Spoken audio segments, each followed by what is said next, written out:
এই হচ্ছে মধুপুরের আনারস। এখন ঢাকায় নিয়ে যাওয়ার জন্য বস্তায় ভরা হচ্ছে ফরমালিন মুক্ত আনারস। এটা হচ্ছে দিদি এবং দাদার নিজের বাগানের আনারস। যেহেতু ঢাকায় ফরমালিন মুক্ত আনারস পাওয়া যায় না, এর জন্য দিদি আমাদের জন্য ফরমালিন মুক্ত আনারস দিয়ে দিচ্ছে। যেহেতু আমরা ঢাকায় থাকি, আমরা এরকম ফ্রেশ ফল কখনোই পাই না। এর জন্য আমরা ঘুরতে গেলে মাঝে মাঝে দিদির কাছ থেকে এরকম ফলগুলো নিয়ে আসি। আজম কি করে দেখো, আজম ব্যথা পাইবা তো, তুমি নিবা? দেখো ধরো তো, ধরো কাটা লাগে এভাবে ধরো, খাতে বিনবেন। আম্মা ছবি তুলবে।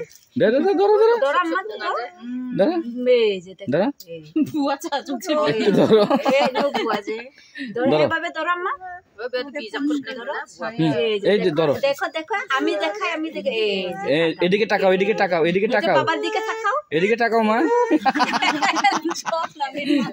মাপজক যে